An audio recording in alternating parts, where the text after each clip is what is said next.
In the halls of the Alpha King's palace, piercing screams echo without end, the raw, relentless cries of two newborn princes left behind by their mother.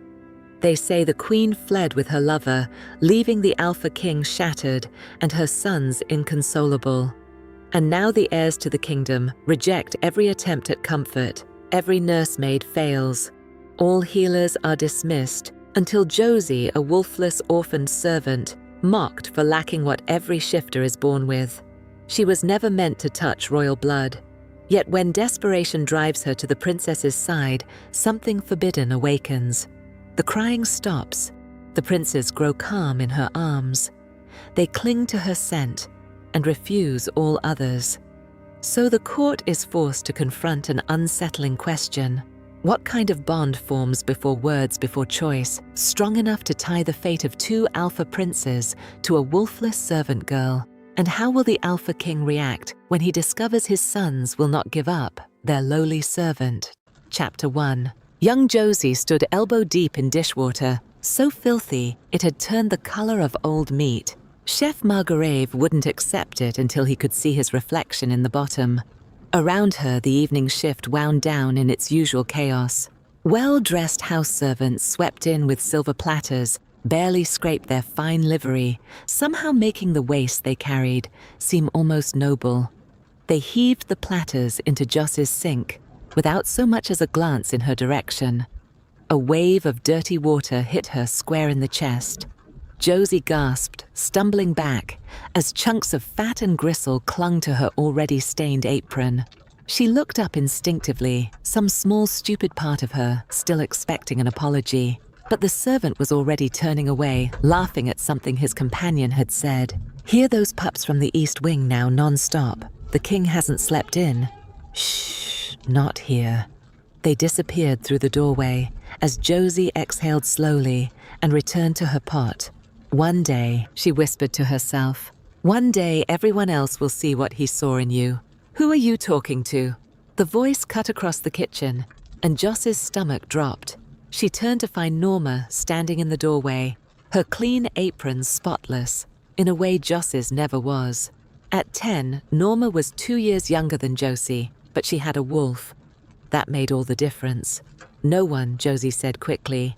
She kept her eyes on the pot in her hands, scrubbing harder even though the copper already gleamed. Don't react. Don't give them the satisfaction. The apple core hit her temple hard enough to make her vision blur. She flinched, her hands jerking in the water, and the pot slipped from her grip and landed with a tremendous splash. More laughter. Not just the kids now. Some of the scullery maids had turned to watch. Oi! Chef Margarav's voice boomed across the kitchen. Clean yourself up and get out of my kitchen run. You're dripping all over my floor. Yes, Chef Josie whispered. She grabbed the rag. It raya of onions and something sour and fled. Low bitter laughter followed her into the corridor until her bedroom. Well, bedroom was a big word. It had been a storage cupboard once, and there was space enough for a thin straw mat. Josie pulled the door shut behind her and stood in the darkness. From somewhere far above, muffled by stone and distance, came that sound again. Thin and wavering. The crying, it never stopped. Not really. Sometimes it faded enough that you could almost forget it, but then it would surge back, piercing and relentless, a reminder that something in the palace was broken beyond anyone's ability to fix. Josie sank down onto her mat and wrapped her arms around her knees, and as always, when she needed comfort, she thought of him, of the Alpha King Tristan. She closed her eyes and remembered. She'd been small, 5, maybe 6 years old, and somehow she'd gotten lost in the palace gardens. And then he'd appeared tall and golden in the afternoon light, dressed in hunting leathers. He'd knelt down in the grass beside her, and his voice had been so kind. What's this? A little lost lamb. He'd scooped her up like she weighed nothing, settling her against his chest, and carried her all the way back to the kitchens himself. She remembered the way Paula's face had gone white when she saw who was carrying Josie. The way Tristan had smiled and said something about keeping her safe, about finding her a place here, despite her condition. Even then, Josie had known what he meant. despite the fact that she had no wolf. "The king saved you," Josie whispered into the darkness. "The king saved you." It was proof. Proof that she wasn't worthless, no matter what the others said. If a king could see value in her, then maybe she wasn't nothing. Her thoughts drifted unbidden to the crisis that had consumed the palace for weeks now. Queen and Zarin had left. The Alpha King's own mate had abandoned him and their pups. Some said she'd taken a lover. Joss's hands curled into fists. How could she? How could anyone abandon King Tristan and those poor babies left motherless? The crying seemed louder suddenly. Or perhaps Josie was simply more aware of it. How could she do that to such a good man? Josie whispered to the walls. And to her babies. No answer came. There never was one. Chapter 2. Today, Paula was on breakfast duty. Josie felt it the moment she stepped into the kitchen, the way the other servants kept their distance. Paula had that effect. She didn't raise her voice. She simply had a way of looking at people that made them remember their manners. 2 kitchen maids stood nearby, pretending to chop vegetables, but clearly more interested in gossip. "My sister works in the family wing." One was saying she says it's driving everyone mad. "The nursemaids are taking shifts now, 4 hours at a time, because any longer and they start weeping themselves." The conversation died, but not before Josie caught the tail end. No mother to soothe them. What do they expect? "You're late," Paula said without looking up. "Wash your hands." Josie obeyed. A ball of dough waited for her, and she sank her hands into it gratefully. The crying was fainter here. The world was bearable. Then the door slammed open. A woman in a nursemaid's uniform came stumbling into the kitchen, her cap askew. "Paula." The woman gasped. "Paula, please, you have to help me." Paula sat down her dough and wiped her hands on her apron. "Catch your breath, Mara." But Marla didn't catch her breath. "The princes," she said, her voice cracking. "They won't stop screaming. We've tried everything, but they just keep crying and nothing calms them. They're still at it. 4 weeks now since the Queen left." "Quiet." Paula snapped. She turned back to Mara and gripped the woman's shoulders. "What do you need? You're still nursing, aren't you?" Marla's hands clutched at Paula's sleeves. "Please, we need someone to try. The wet nurses have all failed. The king is furious. He's threatening to dismiss the entire staff if we can't." Paula's jaw tightened. "I'll come." As Paula turned back to the counter, Josie felt something cold and heavy settle in her stomach. The pleasant morning was over. Paula would leave, and Josie would be alone again. Unless... "Can I come?" The words were out before Josie could stop them. Paula turned one eyebrow raised. "What, can I come with you? I can help. I can fetch things if you need them. Clean cloths or water or whatever the babies need." Paula studied her for a long moment. "She can carry my supplies," Mara said. "But we need to hurry, please." Paula sighed. "Fine, but you stay quiet and you don't touch anything unless I tell you to." They left the kitchen at a near run, following Mara through the servants' corridors and up 3 flights of stairs to the family wing. Josie had never been this deep into the palace before. The halls were wider here, the floors polished marble instead of rough stone, but she barely noticed because with every step they took toward the royal nursery, the crying got louder. It wasn't normal fussing. This was something else raw and desperate and utterly inconsolable.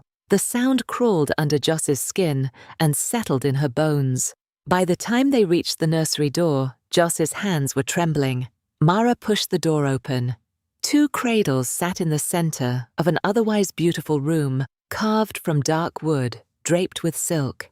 And in those cradles, 2 tiny bodies writhed and screamed with raw desperation. 3 nursemaids huddled near the window, their faces haggard. They barely looked up when Paula entered. "They've been fed," one of them said dully.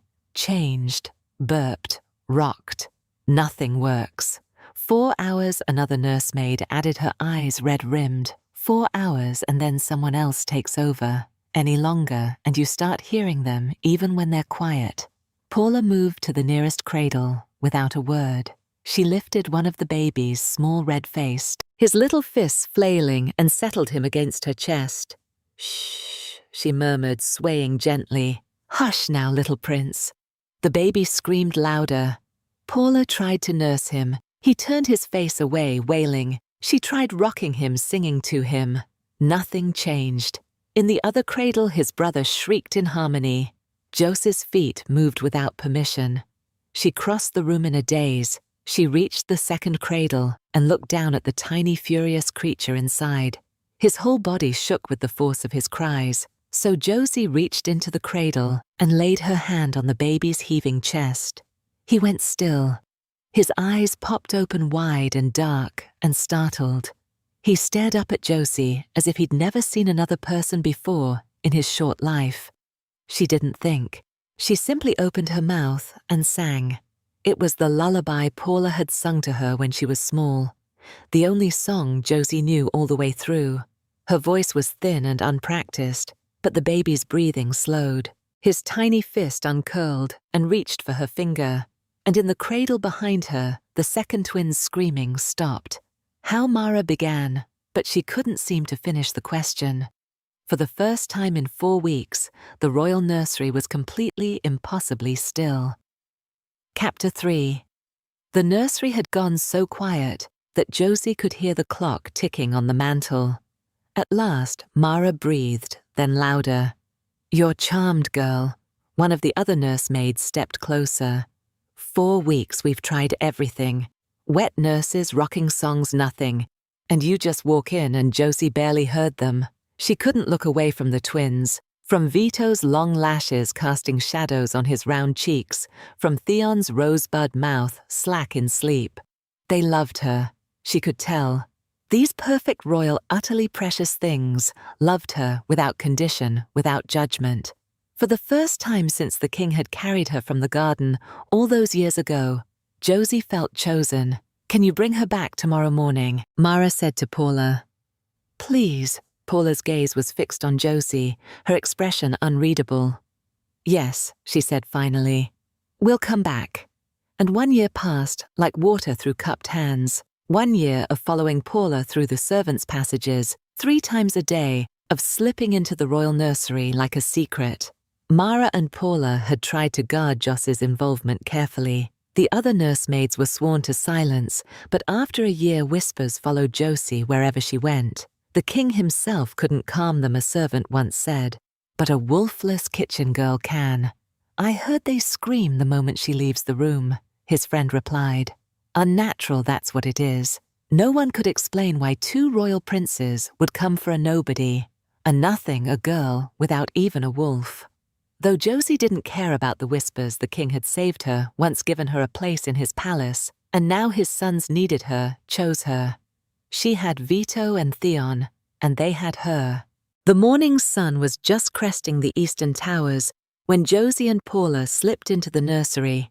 The moment the door opened, 2 small heads popped up from their shared crib. Vito saw her first. His whole face lit up, and he let out a shriek of pure joy, bouncing and slapping his hands against the crib rail. Theon joined in immediately, jumping and babbling excitedly. Joss's heart swelled so suddenly it hurt. "Good morning, my little terrors," she said, rushing across the room. She leaned over the crib rail and pressed kisses to the tops of both their heads. First Vito, then Theon. Behind her, Paula tutued disapprovingly. Vito grabbed a fistful of her hair, while Theon tried to climb the crib rail to get to her. The moment she had them in her arms, they went soft and content.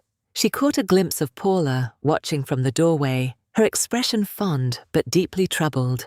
Josie set the twins down on the thick rug and began the morning routine, wiping faces, wrestling them into fresh tunics while they wiggled and squirmed. All the while she sang to them. The twins babbled along in their own language, making sounds that almost resembled words. Behind them, Paula moved quietly through the room, tidying and organizing. After breakfast came playtime. The twins wanted to climb on Josie to play their version of peek-a-boo. She obliged, of course. She always obliged. When she finally captured them both, and pulled them into her lap, they went willingly settling against her like puppies seeking warmth. Within minutes, both of them were drowsy. Josie held them close and hummed softly, rocking slightly. This was her favorite part when they were sleepy and content, when their whole world had narrowed down to her arms. She had never felt so needed, so utterly completely loved. And she couldn't help but think, the king must know. Maybe he would come to see for himself. Maybe he would recognize her and understand that she was meant to care for his sons. Maybe he would smile at her the way he had in the garden. "We need to talk," Paula said quietly. They stepped out into the corridor, leaving the door cracked. "You're too familiar with the young princes," Paula said. "You forget your place." "I know my place. It's by their side, because they need me," Josie said, defensive. "No one else can calm them, I know, but that doesn't change what you are, what they are." Paula gripped Josie's shoulders. "You are a servant. They are princes. If the king finds out how attached you've become, there will be hell to pay." Josie pulled away. His Majesty would be pleased that his sons are so well loved. He's so kind. He saved me once. He'd understand. "Josie." Paula's voice held a warning. "Think about what you're saying. They need me. I'm special. Maybe this is why the king saved me."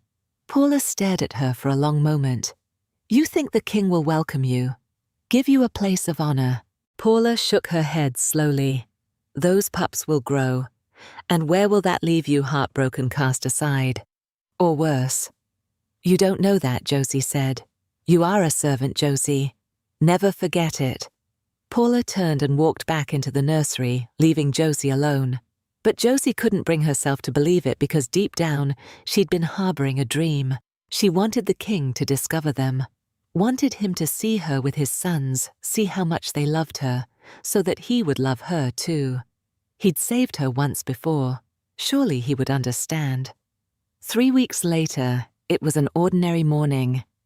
Josie had dressed the twins in matching outfits, and they'd promptly undone all her work by crawling away the moment she set them down. "FTO, come back here." He squealed and crawled faster. Josie lunged for him and he shrieked with laughter. Theon, seeing his brother captured, crawled over at top speed, reaching for Josie with both hands. "Got you!" Josie gasped, laughing. "Got you, my little monsters." The double doors to the nursery slammed open, and the laughter died in Joss's throat. King Tristan stood in the doorway, tall and golden, and impossibly handsome, but his eyes were fixed on her, with a look of such rage, such utter revulsion, that Josie felt her stomach drop through the floor. The twins, sensing the change in atmosphere, went still. "Let my children go." The king's voice was very quiet now. Chapter 4. The king moved so fast, Josie didn't have time to react. He grabbed one of the twins' crib and hurled it across the room. It hit the far wall with a deafening crash, splintering into pieces. The twins shrieked. They clung to Josie with desperate strength, their small bodies trembling violently, their screams high and terrified. Vito buried his face in her neck. Theon's fingernails dug into her arm hard enough to draw blood. Josie wrapped her arms around them instinctively, staring at the king in absolute incomprehension. Why was he so angry? Was he under some kind of spell? The nursery doors burst open and Paula and Mara came running in. The king whirled on them. "Why?" he bellowed. "Does this servant child have her filthy hands all over my sons?" The twins were sobbing now, their small bodies heaving with each breath. Josie barely heard them. This was all wrong. What was her king saying? She pushed herself to standing on shaking legs, the twins still clinging to her. "Your Majesty," Josie said, "please try to understand. Your sons need me." His attention snapped back to her. The look in his eyes, cold, vicious, utterly devoid of the warmth, froze the blood in her veins. "Need you." His voice was soft now, worse than the shouting. "Why would the heirs to my throne need you?" He took a step toward her, and she instinctively backed up. "You are nothing less than nothing. You're a servant and wolfless one at that," he snapped. "So get your filthy hands off my sons." Paula and Mara seemed to snap out of their paralysis. Sire Paula said the girl does have a sort of affinity with the children. I'll make sure she remembers her place, but perhaps get her out of here. The king roared, his scent sour and angry. The scent of an enraged alpha was stifling. If I see her even look at my boys again, I'll have her whipped in the courtyard, he said, and thrown from the palace to die in the woods, like the worthless thing she is. Jos's knees gave out. She collapsed to the floor, the twins still clinging to her, and the sob that tore from her chest was animal in its rawness. No, she gasped. Please, please, I'll only come at night, Josie. Paula's hand closed on her elbow, trying to pull her up. Come now. Mara took her other arm, and together they tried to lift her, but Josie couldn't make her legs work. No, she sobbed. The king strode forward and grabbed the twins by their collars, yanking them away from Josie with such force that Vito nearly fell. The boys screamed high, terrified wails that cut through Josie like knives. Please! Josie reached for them desperately, but Paula and Mara had her arms now pulling her backward. The twins fought their father's grip, their little bodies thrashing their arms stretched out toward Josie. They were crying so hard they could barely breathe. Then the doors closed, and the sound became muffled distant. But it didn't stop. Josie curled onto her side, immediately pulling her knees to her chest, and sobbed into her hands. Distantly, she felt Paula's rough palm against her hair. I tried to warn you, child, she said. They were never yours. The words should have hurt, should have cut, but Josie couldn't process them. I don't understand, she wailed. Why was he so angry? I was helping them. They were happy. I made them happy. Josie, maybe. Maybe if I wrote him a letter to explain. Paula's hand stilled in her hair. Child, no, you cannot. Or maybe I could wait until he's calmer and then go to him and remind him. Remind him that he saved me once in the gardens. Remember when I was little, Josie listened to me. But Josie couldn't stop. The words spilling out faster now. It's because the Queen left, isn't it? He's upset about his mate leaving. And he saw me with his sons, and it reminded him. And that's why he was so angry. It has to be because he's a good man, Paula. You know he is. He wouldn't hurt me on purpose. He gave me a home, so if I just wait until he's feeling better, until he's not so upset about Queen Nazin, then I can explain properly, and he'll understand, and he'll let me see them again. No. Paula's voice was firm now, almost harsh. No, Josie, he won't. But he has to. Josie sat up suddenly, tears streaming down her face. The twins need me. Did you hear them? They were so scared, and they wanted me. She dissolved into fresh sobs, her whole body shaking. In that beautiful nursery, 2 babies were crying for her right now, and she wasn't allowed to go to them. So, there had to be a way to fix this. There had to be. Chapter 5. 3 days had passed since the king had thrown Josie from the nursery, and the twins' screams had become part of the palace's architecture.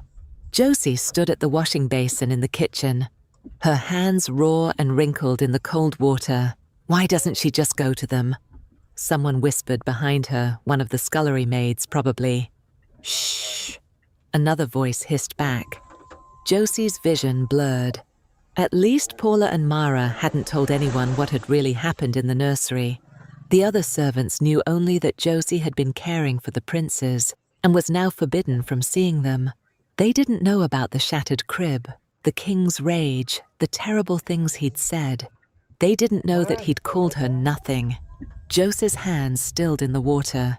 It didn't make sense. None of it made sense. The king had been so angrier than seemed possible for someone that was good and kind. He'd looked at her like she was vermin, but all she'd done was love his children. All she'd done was make them happy. There had to be a reason, some explanation she was missing.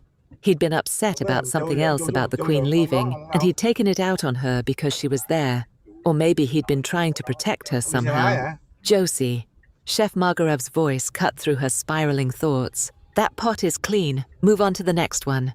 "Yes, chef," she whispered. Josie was just turning toward the corridor that led to her room when the kitchen door burst open. "Have you heard the news?" a footman said, stumbling in. "Word from the north. Queen Inzin. She lives. She's raised an army. She's declared war to reclaim her sons."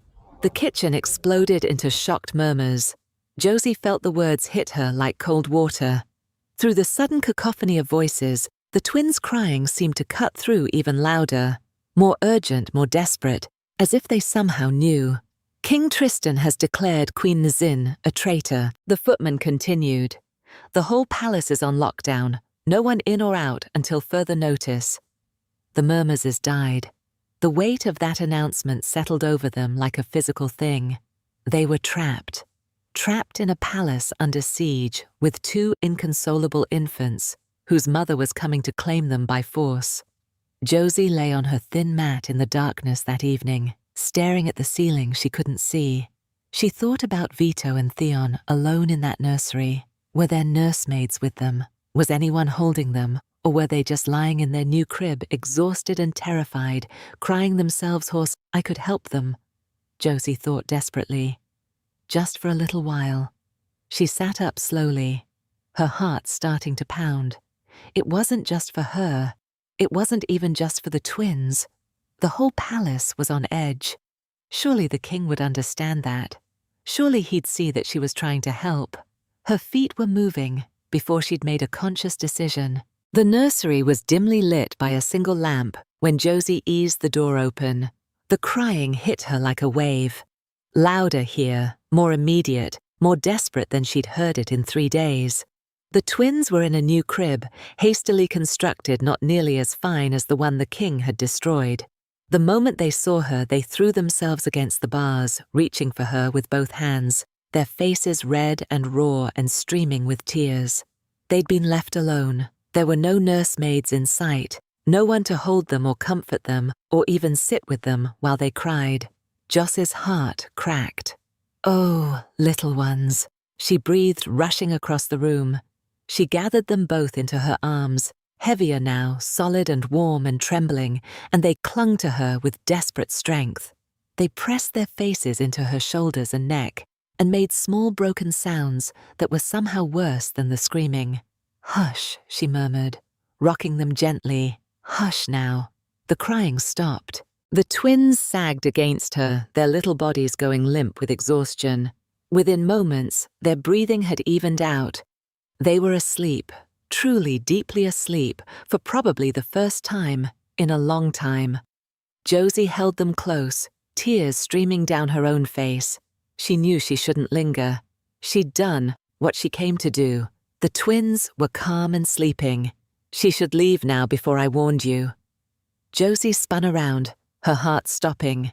King Tristan stood in the doorway, 2 palace guards flanking him. His rage wasn't explosive like before. Now it was cold controlled. "Surely you can see," Josie said desperately. "I can help them. Take her," the king said to the guards. Rough hands seized Josie's arms while others seized the twins. They dragged her toward the door. Behind her, the twins stirred and began to cry again, frightened, confused sounds. "Please, Josie," twisted in the guard's grip, trying to see the twins one last time, but they were already pulling her into the corridor. The dungeon was cold and dark and smelled of mold and old fear. The guards threw Josie into a cell without ceremony. "The king has given his order," he said flatly. "You'll be hanged for treason at dawn." A sound escaped her throat. She was 13 years old. She'd only ever wanted to help, to love to be loved. How was that treason? Josie crawled to the corner of the cell and curled onto her side. All along she'd been wrong. The king had never been kind. He'd never saved her.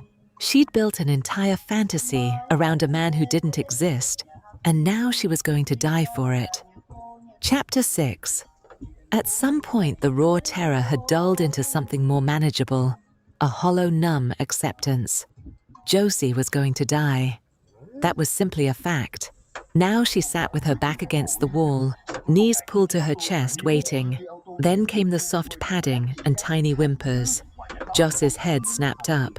she crawled forward toward the bars. As she reached them, two small shapes appeared in the dim torchlight. Wolf pups, tiny, fluffy, stumblings on legs that seemed too big for their bodies. Their fur was dark, and they couldn't have been larger than house cats. Joss's breath caught. "Vito," she whispered. "Theon, what happened to you?" The pups saw her face, and their whimpering transformed into excited yips. They tumbled over each other to reach her, their little paws skidding on the stone floor.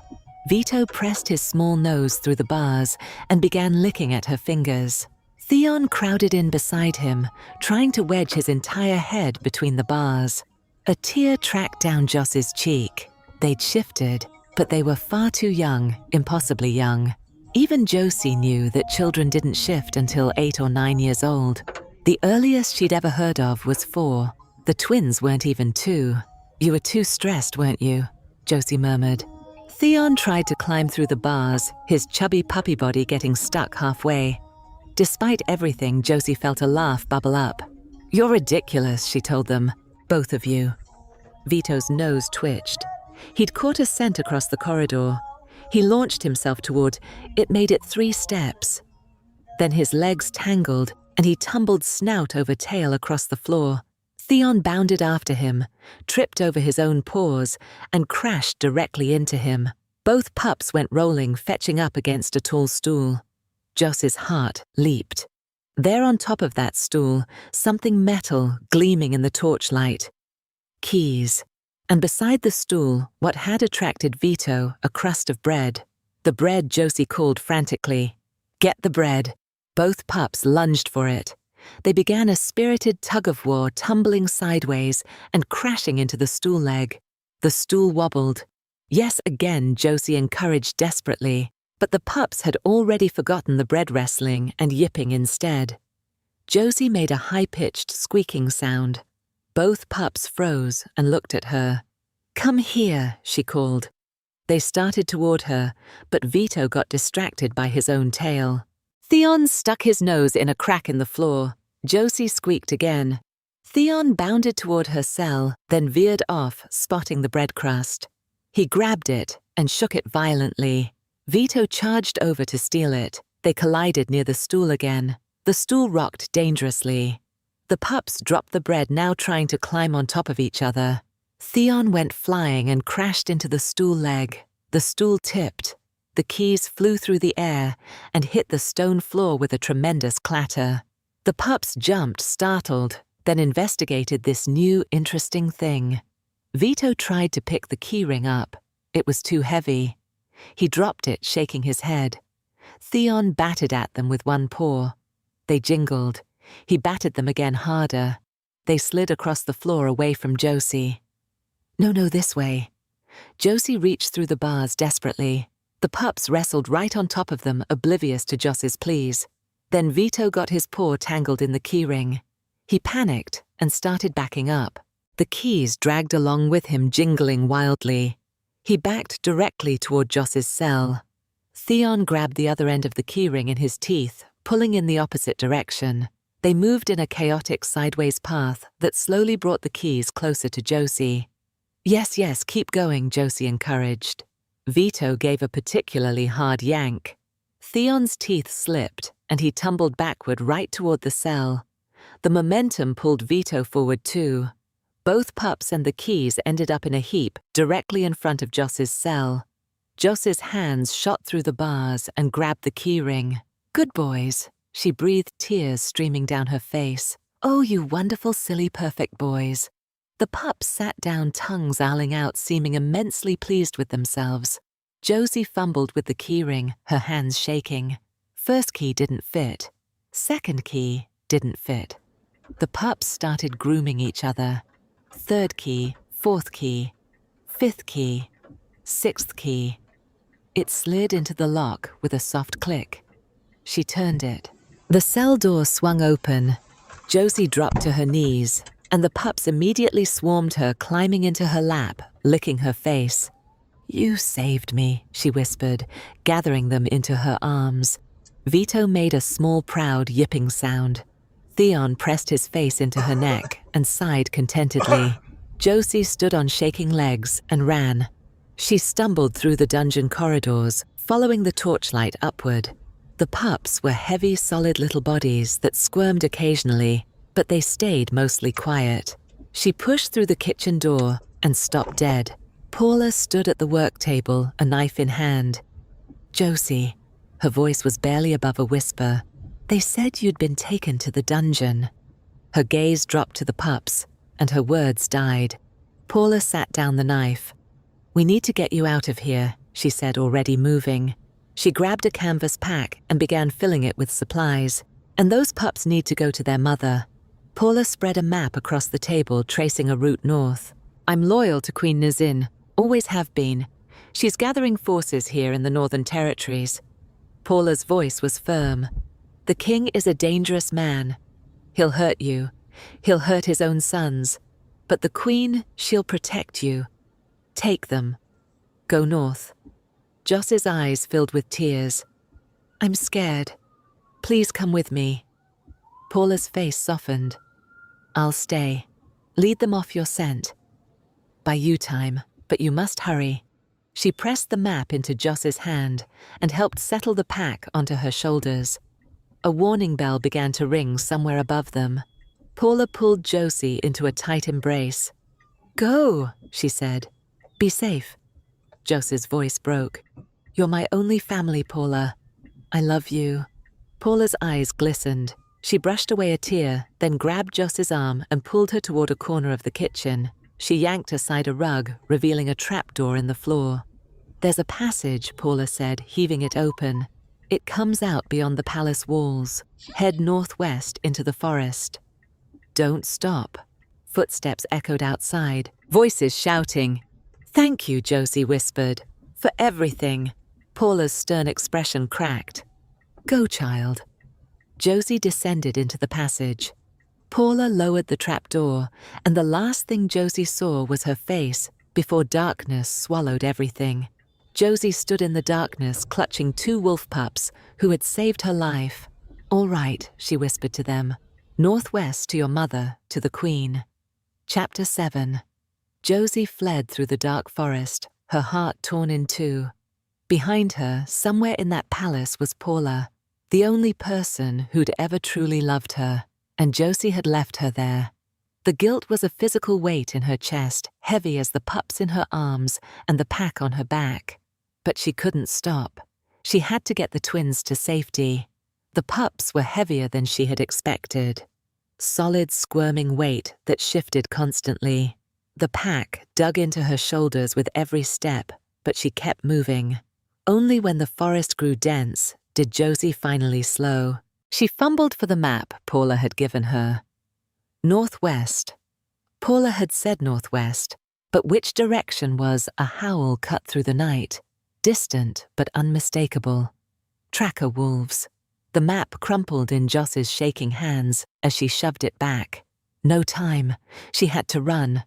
The pups whimpered as she took off again. She held them tighter and pushed through the undergrowth. Behind her, the howls grew louder. Men's voices now too. Faster, she gasped to herself. "Come on, faster." But her legs were already giving out. Her knees shook with each step. Without the map, without any sense of direction, Josie knew she was getting lost. Through the trees ahead, amber eyes gleamed. Josie veered hard left, crashing through a thicket that tore at her clothes. The pups yelped in protest. "Shh," she pleaded breathlessly. But they were frightened now, making distressed sounds that seemed impossibly loud.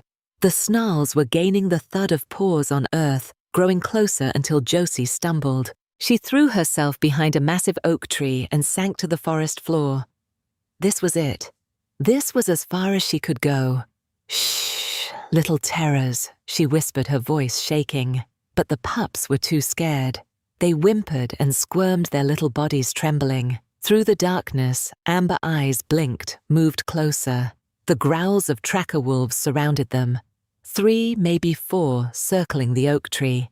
Josie pressed her back against the rough bark. She didn't stand a chance. The pups' whimpers grew louder. They couldn't help it. They were babies, terrified and exhausted.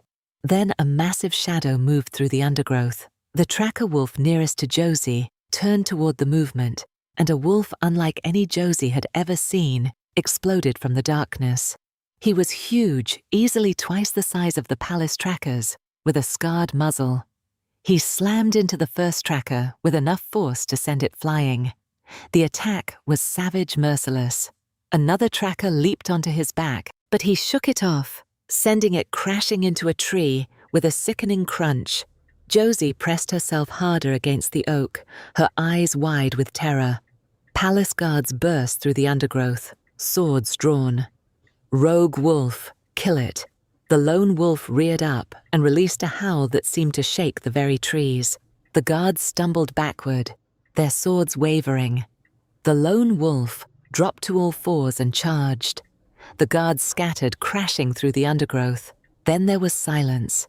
The tracker wolves were either dead or fled. The guards were gone, and the massive scarred wolf turned toward Joss's hiding spot, his eyes pale gold in the moonlight, locked on hers. He took a step forward. Josie bolted. She didn't think, just grabbed the pups tighter and ran. Behind her, she heard a surprised huff, almost like a laugh, and then paused, giving chase. The wolf was faster, but he wasn't attacking. He was just following. Josie spotted a cluster of large boulders and dove for them, wedging herself into a gap. The space was barely big enough, but she squeezed in. For a long moment, there was only silence. Then the sound of bones cracking, the distinctive sound of a shift. Josie pressed her hand over her mouth.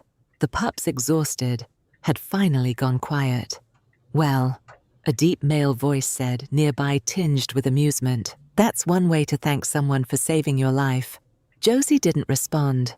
The voice continued casual. "Those palace wolves were about to tear you apart, kid. Can't say I've ever been run away from quite so enthusiastically after a rescue." There was rustling fabric. He was getting dressed. "You can come out now," the voice said. "I'm not going to hurt you. If I wanted to, I would have left you to the trackers." Josie stayed frozen, a long sigh. "All right then, let's see." Footsteps circled her hiding spot once, twice, then they stopped directly in front of the gap. A man's face appeared in the opening. He was probably in his 40s, with long, unkempt hair streaked with grey. But his eyes, those pale wolf eyes, were sharp, with something that might have been kindness buried beneath the weariness. "There you are," he said mildly. "What are you doing wedged in there? Can't be comfortable." Josie stared at him, trembling. He studied her. Then his expression softened. "I'm not going to hurt you. I just saved you from trackers who very much wanted to hurt you." Remember, Joss's voice came out as a croak. "You killed them." The man shrugged. "Some of them." He said it without apology. "They were hunting a child carrying babies. I don't take kindly to that sort of thing." Joss's arms tightened around the twins. The man noticed and huffed a soft laugh. "Easy, Mother Wolf. I'm not going to take them from you." He settled on the ground a few feet away. "I'm Bram. What's your name?" When Josie didn't answer, he shrugged. "That's all right, but you should probably come out of there. Those guards will regroup eventually." "How do I know you're not going to take me back to the palace?" Josie asked. Bram's expression hardened. "Because I'd sooner cut off my own arm than help that bastard king with anything." The venom in his voice was real raw. So slowly, cautiously, Josie began to edge out of her hiding spot. Chapter 8. Josie stared up at Bram's tall form, her heart hammering. She wanted so desperately to trust him, but trust had gotten her nothing but pain before. "You don't like King Tristan?" she asked, her voice barely above a whisper. Bram snarled. "The king has no honor. I'd rather have no pack than belong to his." Emboldened by his clear hatred of the man, Josie took a chance. She shifted the twins slightly in her arms. They drifted off to sleep during her hiding. "They're the king's sons," she said, nodding down at them. "I need to reunite them with their mother." Her voice broke slightly. Will you help me?" Bram glanced down at the sleeping boys, then back at Josie. "Those are the princes?" he asked, stunned. Josie nodded. "And they're here alone with a 10-year-old?" Bram asked, dumbfounded. Josie huffed. I'm nearly 13 and I'm all they have. She looked down at the sleeping pups. And they're all I have. Something shifted in Bram's expression. He groaned, then snatched her map and studied it briefly in the moonlight. I'll walk you to the river crossing, he said gruffly. About half a day's journey from here. But after that kid, you're on your own. Relief flooded through Josie. Thank you. Don't thank me yet, Bram said, already turning deeper into the forest. We've got a lot of ground to cover before dawn. Can you walk? The river crossing came and went. Bram didn't leave. The water's too fast here, he'd said, barely pausing. Well, need to go upstream. Another few hours. Those few hours turned into a full day, then another. There's a village near here, Bram announced on the third morning. Royal sympathizers will need to go around. That'll add another day, maybe two. By the end of the first week, Bram still hadn't left them. Josie stopped questioning it. She simply accepted that Bram was staying at least for now. The days fell into a rhythm that was almost peaceful. Bram taught her how to set proper snares. At night, they slept in a formation that felt sacred. Bram stretched out in his massive wolf form. Josie with her back against his warm flank, and the twin pups curled against her stomach. One morning, Josie watched in horror as Vito discovered a rabbit snare Bram had set. The little pup approached it cautiously, then pounced. The snare collapsed immediately, and Vito found himself tangled in cord and sticks. He yelped, thrashing. Theon rushed over to help and promptly got tangled himself. Within seconds, both pups were a yipping rolling ball of fur and rope. Josie rushed over, but Bram was already there, kneeling down with surprising patience. His large, scarred hands worked gently through the tangles, freeing one pup, then the other. Easy. Little warriors, he murmured. You've conquered the fearsome rope trap. Very impressive. Vito, finally freed, shook himself indignantly and immediately tried to attack the remains of the snare. Bram's lips twitched.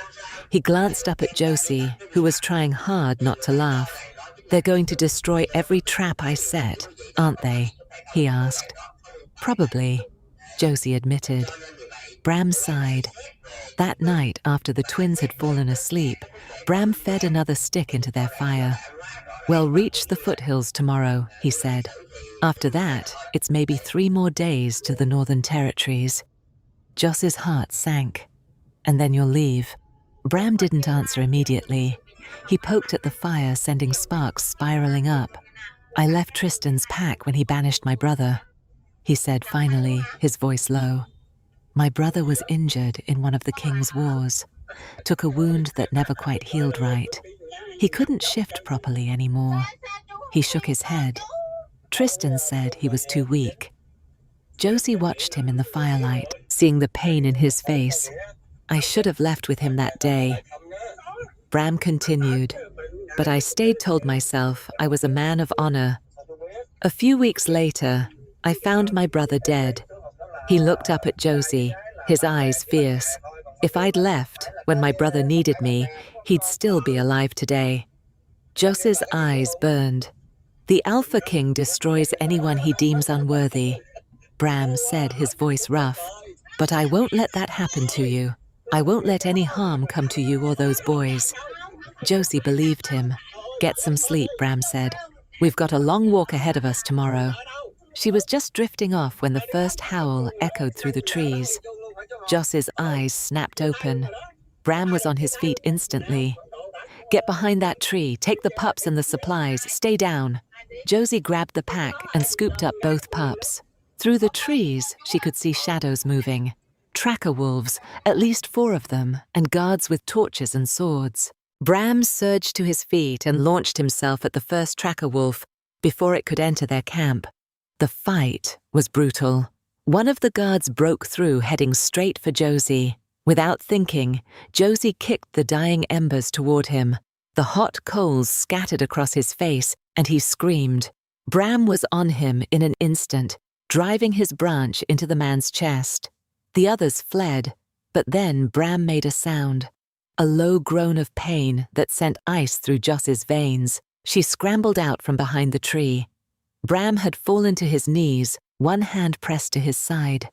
Blood seeped between his fingers, dark and too much. Josie said, her voice rising, "It's not healing. Why isn't it healing?" Bram ground out through clenched teeth. "Poisoned. What do we do?"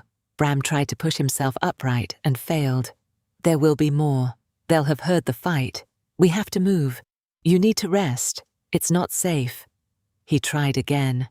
"We keep moving now." Josie stared at him. "All right," she said, her voice steadier than she felt. "We move, but I'm helping you walk." Bram gripped her arm and levered himself to his feet. He swayed, and Josie braced herself to take his weight. Together they stumbled forward into the dark forest. They would make it. They had to. Chapter 9. They stumbled forward across terrain that had finally flattened rocky and sparse, but blessedly clear after weeks in the dense forest. Bram walked beside Josie, leaning heavily on her shoulder. Every step seemed to cost him his face, grey with pain and exhaustion. But they were so close now. She looked up and saw it spread across the wide valley ahead. A massive camp. Dozens of canvas tents cook fires, sending black smoke into the grey sky. Figures moving with purpose between the structures. An army. "Bram," she said, her voice cracking. "I think we're here." Bram lifted his head with visible effort. They pushed forward one agonizing step at a time. The camp was a hive of activity. Soldiers sharpening weapons, armor summiths hammering at Forge's scouts reporting in. No one noticed them at first. "Somebody," Josie called out, her voice cracking. "Please help." A few soldiers glanced their way but didn't stop. "Please," Josie shouted, putting every ounce of strength she had left into her voice. More heads turned. People started to notice this filthy girl, supporting a bleeding man and wolf pups. At that moment, Bram's legs gave out completely. He collapsed his weight, pulling Josie down with him. They all hit the rocky ground hard. Bram didn't make a sound, didn't move. Suddenly, people were rushing toward them. Soldiers, camp workers, a woman in healer's robes. The twin pups scrambled to Josie, whining with fear. A woman with grey-streaked hair knelt beside Bram, turning him onto his back. She glanced at Josie with sharp eyes. "What happened, child?" she asked. Josie's words tumbled out. "We were attacked by King Tristan's army. Bram fought them off, but one of the guards had a poisoned blade." The woman examined Bram's wound, pulling aside his blood-soaked shirt. "I need to find the queen," Josie said desperately. "The twins need someone fetch Her Majesty," the woman called over her shoulder. A soldier sprinted away.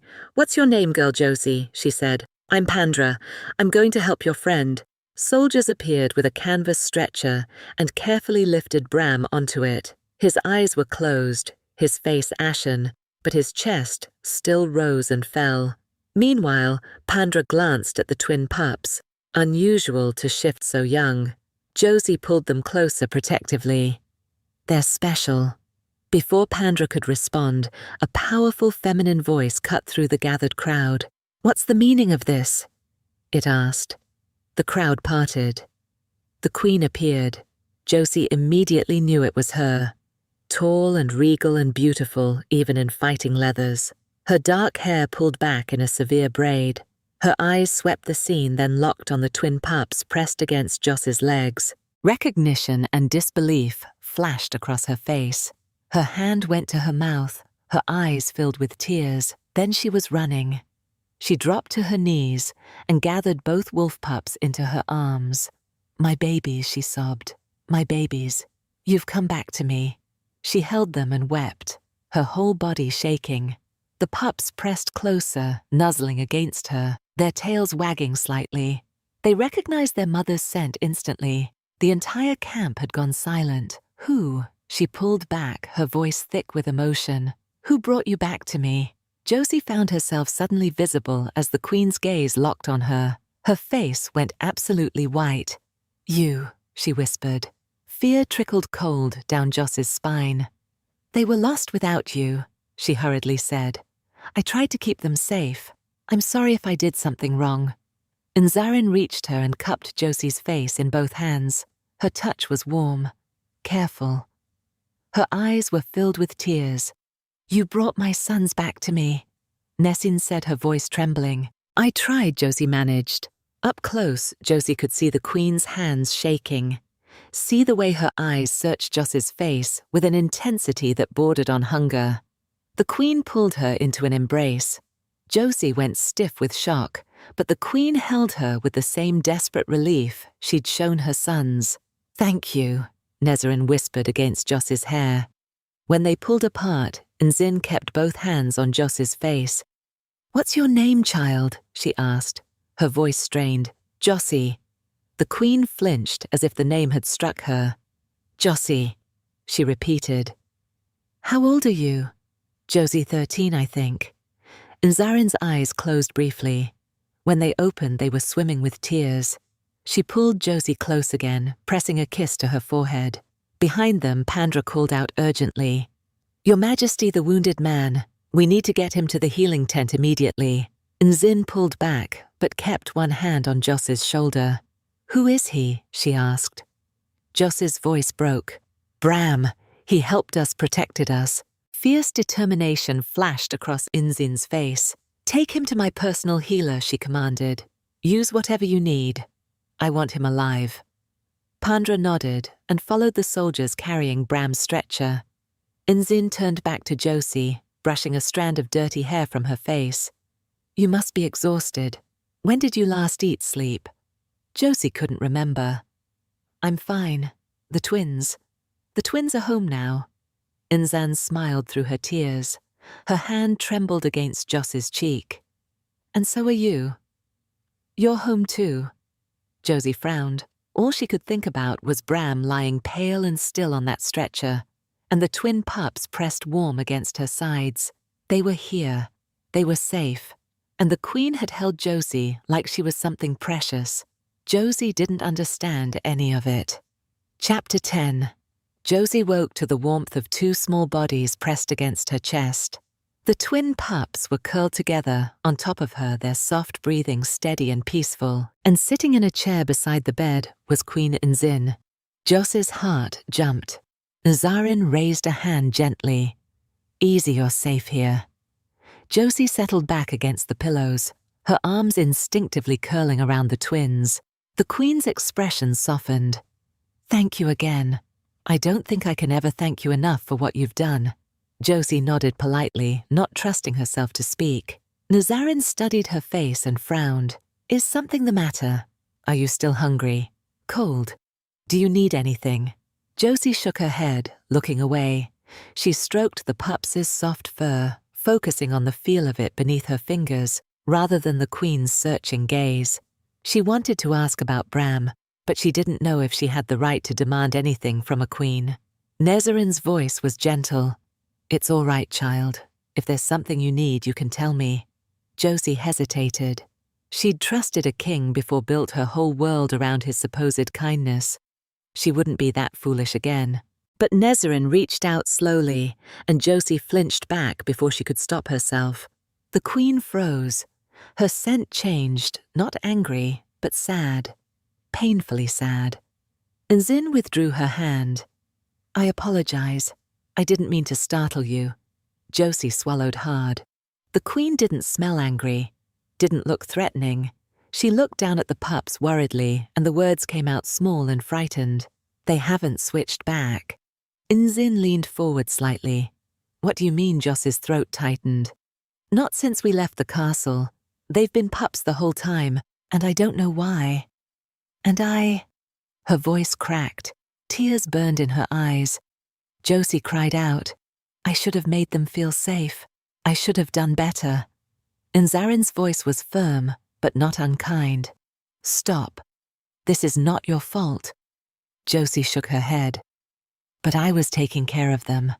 Nzin said, her own voice thick with emotion. They're babies. Babies who were taken from their home, from everything they knew. Babies need stability, security, familiar surroundings. Of course they were scared, not even their own mother. A queen with an army could have prevented that. She paused. So it is certainly not your fault. Do you understand me? Josie wiped at her eyes with the back of her hand. The Queen said, You were incredibly brave. You saved them. You kept them alive and brought them home when no one else could have. I am so. Her voice broke. She whispered, I am so proud of you. The words settled around Josie like a warm blanket. She didn't understand why the Queen looked at her like that, but something in Jos's chest loosened. Josie asked quietly, May I see Bram? I need to know if he's going to be all right. Surprise flickered across Inzin's face, but she recovered quickly. How about you rest for a bit longer? I'll go check how he's doing and ask the healer if you can visit him later. All right? Despite the tension still coiled in her stomach, Josie found herself nodding. Inzin stood. Good sleep. You're safe now, I promise. Josie tried to stay awake, but the bed was so soft and the twins were so warm that sleep pulled her under like a tide. When she woke again, the tent was darker and Queen Inzin hadn't returned. Josie carefully extracted herself from beneath the sleeping pups. She had to find Bram, had to see for herself that he was all right. Josie slipped out and let her nose guide her. Even without a wolf of her own, she could track Bram's scent. It led her to a larger tent on the far side of camp. Inside, a soldier sat sleeping near the entrance. Beyond him, rows of cots held injured soldiers, and at the very back she could see Bram. He was lying unconscious, his chest bare and bandaged. And beside his cot, bending down to check his wound, was Queen Inzin. Josie froze. Suddenly Bram's eyes snapped open. His hand shot out, and he pressed a knife against Inzin's throat. Where are the kids? He growled. Narin didn't flinch. She reached up slowly and gently removed his hand from her throat. They're safe sleeping, she said calmly. She helped ease Bram back down as he blinked at her clarity, slowly returning to his eyes. You're the queen, he sighed. The twins' mother. Nezarin nodded. Bram stared at her for a long moment, his brow furrowing. Have we met before? He asked. No, I don't think so. Why? Your scent, it seems familiar somehow, Ram said, sounding confused. Then he seemed to remember himself, that he was lying in bed, having just held a knife to a queen's throat. I apologize, he began. I didn't mean to. No apologies necessary. Nezarin interrupted. You were protecting my children, even unconscious. She paused. I owe you a great debt, sir, for bringing them all back to me. Bram shrugged uncomfortably. It was all Josie. She got them out of the palace. She kept them safe. She's one brave kid. Nezarin tensed visibly at his words, though her expression remained neutral. Yes, she nodded. She is. Bram studied the Queen's face. What are you planning to do with her? He asked. What do you mean? Bram pushed himself up to sitting, despite the obvious pain it caused. She brought you back your pups. Great. Happy for you. But now what's going to happen to her? Joss's breath caught. She pressed herself closer to the tent wall, her heart hammering. I don't plan to send her back to the king if that's what you're wondering, Inzin said. Glad to hear it, sweetheart, Bram snapped. But there is a world of difference between not being sent to her death and being properly taken care of. She's just a kid. She'll be needing guidance. Guidance, Nin repeated. You know what I mean. Bram met her eyes. Someone to look out for her, care for her. I assure you the child will be well taken care of, Nezarin said, looking away. Bram sighed. Right, but the kid's been through a lot. It's not just about giving her food and shelter. What are you saying? Inzin asked quietly. I could take her. Bram met her eyes again. Take care of her. I'll do it. Joss's hand flew to her mouth, holding back a gasp. You do that? Inzin asked, sounding genuinely touched. Bram shifted uncomfortably. Well, somebody has to. Might as well be me. Narin was quiet for a long moment. When she finally spoke, her voice was gentle, but firm. That's very kind of you to offer, she said. Truly, but it's one I cannot accept. Josie will stay here with me. Why? Bram frowned. Did you even ask her if because she is mine? Nzarin interrupted. Bram just gaped at her. Josie is my daughter, Nzarin continued. From her hiding spot, Josie felt the world tilt sideways. You're serious, aren't you? Bram stammered. You said yourself my scent reminded you of someone. Nezin pointed out quietly. Bram's eyes widened as realization crashed over him. You're saying Josie is a princess, and that is why you smell like her. Nezin confirmed. Yes, she said. A princess and King Tristan's firstborn child, and heir one he rejected the moment he discovered she couldn't shift. Josie staggered backward, her hand pressed to the tent wall for support. The king who she'd idolized. He was her father. When Josie was born without a wolf, it didn't matter to me. I loved her. Inzarin said she was beautiful, mine. But Tristan, her voice hardened. Tristan was furious. He demanded that our daughter be killed, said she was defective, an embarrassment. Josie couldn't breathe. I begged him for her life. Inzarin continued. I said I would try to give him full shifter pups, would keep trying, but only if he let her live. And he agreed. Bram asked. Yes. Inzarin's voice cracked. But to keep me compliant, he took her from me. Josie, my baby. Fresh tears ran down her face. I wasn't allowed to hold her, or nurse her, or even see her. Not until I gave him his heir. His proper heir, the queen explained through her tears. I was a prisoner in my own palace for 12 years. Endured miscarriage after miscarriage, all while my daughter lived floors below me, and I couldn't even speak to her. Bram cursed. Bastard. That absolute bastard. But it wasn't enough, Nessin said, her voice hollow. When the twins were born, when I'd finally given him what he wanted, he still wouldn't let me see her. I realized then that he never intended to keep his word, that Elodie. She paused and took a breath, and corrected herself that Josie wasn't safe, that none of my children were safe. So I tried to escape with all 3 of them. I was caught. Inzin's voice was flat. Tristan had me arrested for treason, was going to execute me in front of the entire court. But those loyal to me servants like Paula, they helped me escape. Joss's heart lurched at Paula's name.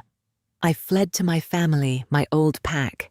Inzin finished gathered an army declared war. Not for the throne. I don't give a damn about the throne, but for my children. Silence fell. Josie stumbled backward, her hand falling from the tent wall, and turned to run, but she only made it a few steps before a hand caught her shoulder, gently. Josie. She turned. Inzin stood there, tears streaming down her face. Their eyes met. Is it true? Josie asked. Inzin nodded, and Josie began to cry great heaving sobs that tore from her chest. You have to keep fighting, she said. You have to stop him. For Paula, for everyone he's hurt. I will, Inzarin swore. I promise. Josie threw herself into her arms. The queen caught her, holding her close. And they both wept. For the years they'd lost, for the cruelty they'd endured, for Paula's sacrifice, for everything that had been stolen from them, but also for the impossible fact that despite everything they'd found each other again. Epilogue. Bram's recovery was slow but steady, and Josie visited him every day. At first, she'd come alone, slipping into the healing tent to sit beside his cot and tell him stories about the twins. But as the days passed, she noticed she wasn't always his only visitor. One evening, as the sun dipped low and painted the canvas walls amber, Josie approached the healing tent to find Nezin already there.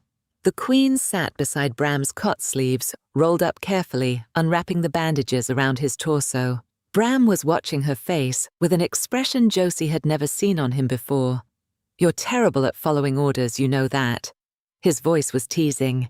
Inzan said something too quiet for Josie to hear, and Bram huffed a laugh that made him monsieur. Pretty sure I told you to stop fussing and let the healers do their job, he said. And I'm pretty sure I told you to stop being so stubborn. Bram caught her wrist gently. I'm serious, Your Highness. You don't need to. I want to. Their eyes met and held the air between them thickening with something warm, and waited. Josie felt suddenly like an intruder. A smile tugged at her lips as she turned away. She found the twins exactly where she'd left them. 2 wolf pups sprawled on a blanket outside Nezin's tent, playing with carved wooden animals. They'd finally shifted back to their human forms a week after arriving at camp. Josie had woken to find two small boys instead of pups, and she'd nearly cried with relief. Now they switched back and forth constantly, as if making up for lost time. Theon spotted a butterfly landing on a nearby flower and pointed his nose at it urgently. "Yes, I see it," Josie said. "It's very pretty, but you have to be gentle." Too late. Theon bounded after it. Vito gave chase. Within seconds, both pups were tumbling through the grass, yipping excitedly. Josie laughed and lay back on the blanket, letting the last warmth of the sun wash over her face. Above her, the sky turned from gold to pink, to deep purple. She heard footsteps and opened her eyes to find Nezin standing over her, silhouetted against the sunset. "How is?" Bram Josie asked. "Healing well." There was something soft in Nezrin's eyes. Stubborn as ever, but healing, they sat together in comfortable silence. Eventually, both pups tired themselves out and trotted back. Theon curled up in Nezin's lap, and Vito flopped against Joss's side with a dramatic sigh. As darkness settled and the stars wheeled overhead, Bram made his way slowly from the healing tent. He settled himself on the grass beside the blanket with a low groan. "Should you be up?" Josie asked. "Should you be mothering me?" Bram countered. Vito yipped happily and scrambled over to climb into his lap. Bram winced, but helped the pup, settling him carefully against his chest. "You're getting heavy, little warrior." Theon lifted his head from Nzin's lap and wed softly. "I stay with your mother," Bram said. "There's not enough lap for both of you." Josie watched them exchange a look over the pups' heads, something warm and knowing passing between them. Then Nzin smiled at Josie. "They love you," she said, looking at the twins. "They trusted you when they couldn't trust anyone else, because I smelled like you." Josie said, her voice thick. "Because you are their sister," Nzin corrected gently. The fire crackled between them, sending sparks spiraling into the star-filled sky. Josie looked at her small, fierce family. Nezrin beside her, Theon sleeping in her lap, Bram with Vito curled against his chest. Tomorrow would bring more preparations for war. King Tristan wouldn't surrender easily. But tonight, for this one perfect moment, they were just a family. Thank you so much for listening. I hope you enjoyed this story. I tried something new this time by adding a bit of background music to the introduction, and I'd really love your feedback. Did you enjoy it, or did it distract you from the story itself? Let me know what you think in the comments. And as always, if you'd like more, feel free to check out my Patreon for extra content, bonus chapters, and exclusive stories. The link is in the description. Much love, Lily.